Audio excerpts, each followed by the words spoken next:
I could not believe what I heard. All right, so we're just gonna go ahead and get into this video, but yeah, it's wild. It's really wild.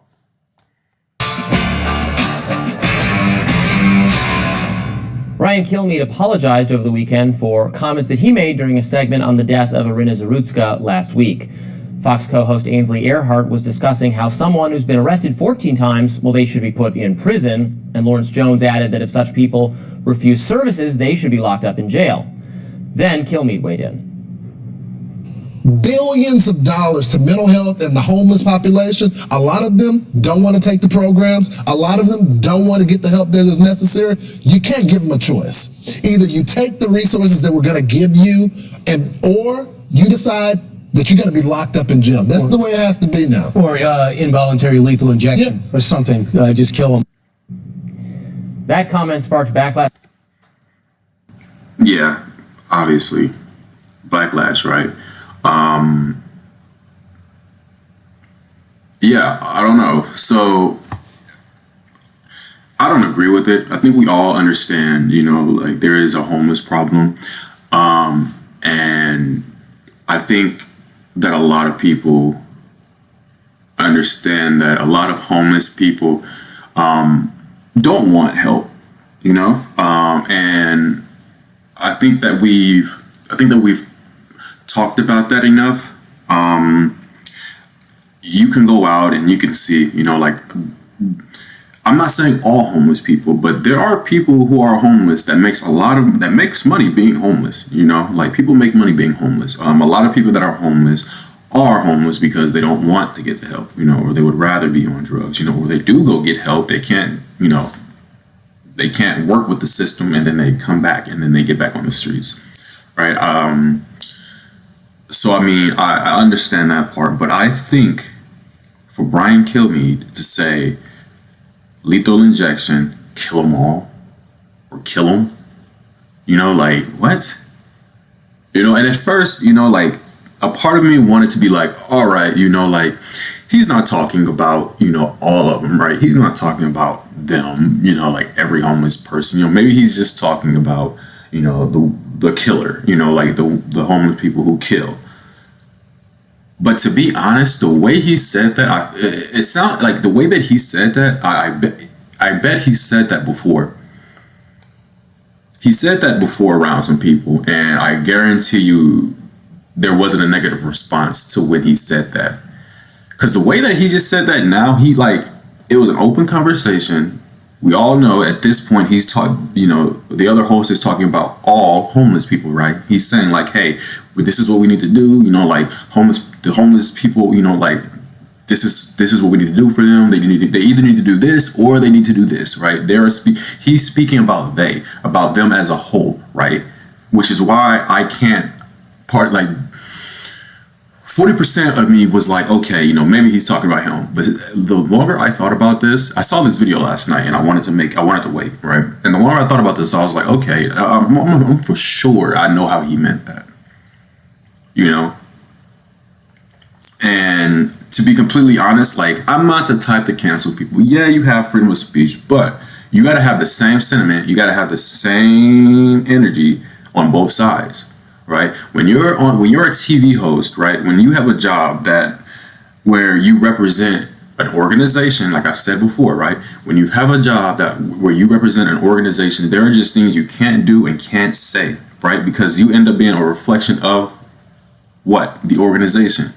Brian Kilmeade, you've been there a long time. I know I don't know you. I listen to you on the radio. You feel me? Like, but there has to be some type of accountability, like dead ass serious, But this was someone on the left side, right? We would say the same exact thing. And the crazy thing is, we've seen people getting fired, right? We've seen people getting fired for saying remarks about Charlie Kirk's death, but yet you have a Fox host, right, who can just say, yeah, inject the homeless people and kill them, like what, that's not something I agree with. And the crazy thing about it is, I think this hasn't gone far enough because I believe this happened the same day Charlie Kirk was assassinated. Okay, so I don't. That's one of the reasons why I think that the coverage over this isn't as hype as it is. It will be though. Believe me, it will be. But I think there needs to be some accountability here. I really do. And as far as the homeless, like I've said this before, I agree with Vivek Ramaswamy. I don't think we need to put these people in jail. Yeah, there are criminals out there. If you are a criminal, you do things and you're homeless, okay, you go to jail. However, I think we need to treat the homeless, like you said, it's more of it's drug issues, right? Mental health issues. I believe we need to open up mental health institutions again. You feel me? Like have those mental health. And I mean, like, I believe that we've made it far enough to understand what we did in the past to not, for that type of service, you feel me, to be able to run efficiently now. Like we've done it before, people around the world, I think probably still, I'm not sure, but we need to have mental, like, hospitals, like institutes, so these people can rehabilitate and actually get better. Throwing them in jail for being homeless isn't going to fix anything. You feel me? It's not. Because once they look, like, I mean, it's not like homeless people, like, are committing crimes. They're usually small crimes, though, right? And most of the time, like, I'm sorry, but the guy here, he's right. Like it's a lot of homeless crime, right? When there is crime towards homeless people, right? So I believe, we need to get them in an institute where we can actually rehabilitate them to get better, right? And actually, because throwing them in jail isn't going to work, right? That's what we say to that's what we do now. And you see, like, criminals, right? It doesn't do anything to criminals. It doesn't help them. It doesn't allow them to rehab. Some come out, they do things better. They change, but for the most part, you're sending people to jail. They're going to jail, getting a cotton and a bed and 3 meals, you feel me? And and they're in the box, you feel me? They're coming back out here and not caring, like, I mean, like, I don't know. Yeah, like, it's definitely something that we need to fix. It's definitely something that we need to talk about. But calling for the death of them, I think, is just that's heartless to me. Like, not every homeless person has a mental illness. You feel me? Like my mom, like, we were homeless before. You feel me? Like, we weren't on the street, but we didn't have a home. We were in a shelter. We had to go to a women's shelter. You feel me? So, like, not every homeless person has a mental illness. Not every homeless person is out to hurt people. There's a killer. Some people just fall on bad times. You feel me? And they're out there. All right? It's that simple. I see it all the time. Like, I mean, not everybody out there is out to hurt people because they're homeless. Online, with many pointing out that a large number of unhoused people, homeless people across the country, are veterans. Now, some online also compared his comments to former MSNBC commentator Matthew Dowd's controversial take following the death of Charlie Kirk, saying that Kilmeade should face similar consequences. Now, over the weekend, Kilmeade offered his apology. Take a look. We were discussing the murder of Irina Zarutska in Charlotte, North Carolina, and how to stop these kinds of attacks. During that discussion, I wrongly said they should get lethal injections. I apologize for that extremely callous remark. I'm obviously aware that not all mentally ill homeless people act as the perpetrator did in North Carolina, and that so many homeless people deserve our empathy and compassion.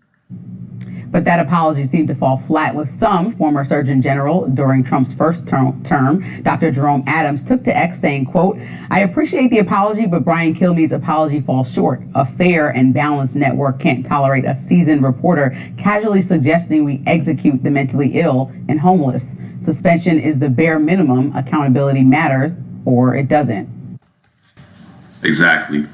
I feel the exact same way. And when I heard the apology, I was like, he doesn't mean that. What? Look at him. So he's just saying something real quick to get it off his, to get people off his butt. You feel me? He knows it's not up there. It's not blown up yet. So he made a quick little apology real quick. It's like, nah, man. Nah. The way you said that, bro, the way that you were talking is just, you felt way too comfortable saying that, And I completely believe that's what he really meant, and that's how he really feels. I think I'm think it was correct to apologize, and that should be that.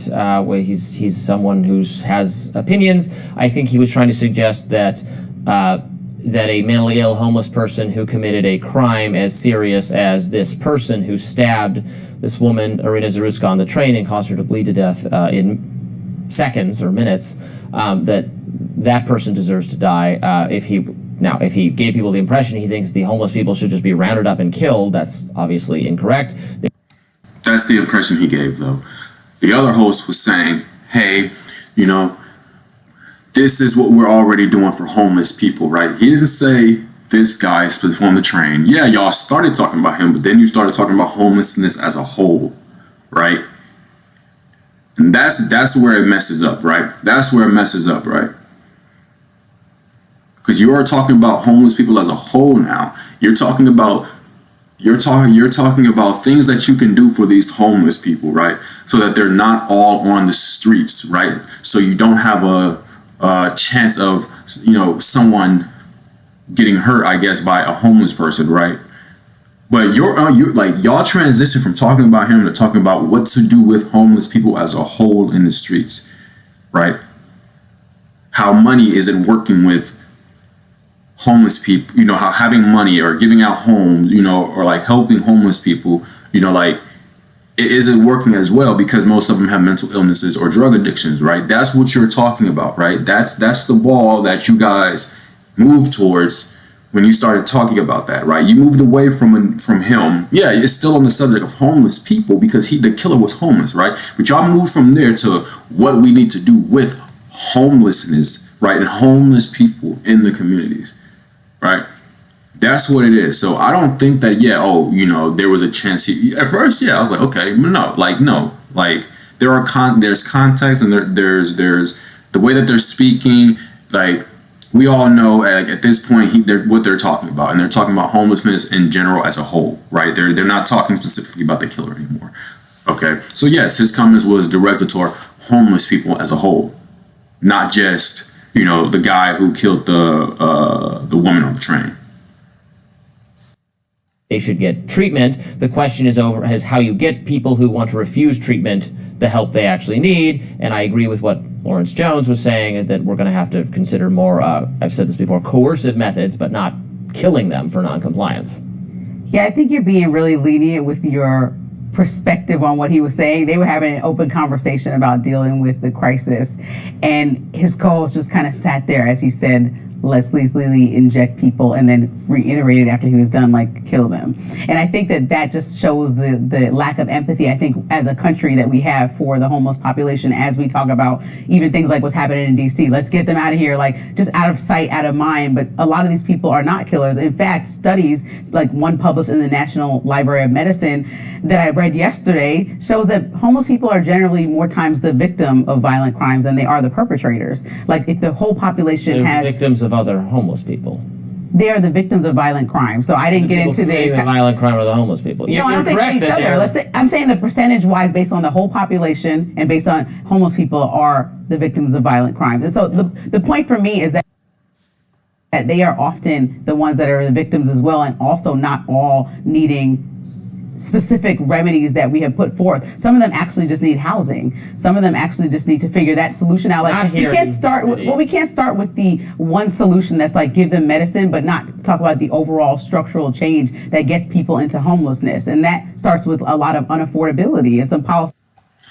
I don't know. It's way too easy to make money today. It's way too easy. Way too, to be honest, and this is one reason, this is why it's a hard conversation, especially for the left and the right, because you have people on the left, or people who think, that, more programs, right, more housing, more money, and it's like, we are already putting a lot of money into this, and we're seeing what's happening with it, right? Which is why I agree. We need to fix the underlying issue, mental illness, drug addiction, for the most part. For the most part. Now, on the other hand, yes, there are people out there who would greatly appreciate and benefit, from the programs that we have. And I'm sure there are people who go through these programs, right?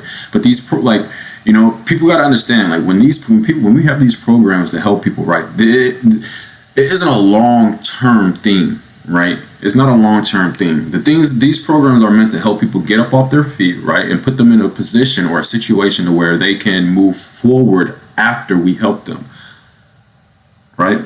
That's the point. Okay. I'm gonna give you a good example, right? I know somebody, right, and I wanted to help them, right, and I was like, hey, like, I hear what's going on, like, there, like your move, like you don't have you don't have somewhere to really stay for real, like 1 minute you're here, 1 minute you're there, 1 minute you don't have anywhere to go, so I'm like, hey, come down, come with me, like, we'll help you out, you feel me, get you on your feet, get a job, get things going, and then, especially because this is, you'll be moving out of that environment, to this environment, you feel me, and it's just completely better, right? And what they told me was, no, they're comfortable where they are. They're comfortable. And I couldn't wrap my head around that. I was like, what? Like I talk to you and, you talk about things you want to do, you talk about how, like you're not, like how things aren't, the best, like, or how you need, like some motivation, because things aren't going well, like, and I mean this like as a holistic thing, like as like in general, right? And like not always just a one-time call, like this is like overall, getting calls like this, talking to this person like this, right? And I can't understand in my mind. I'm like, well, why?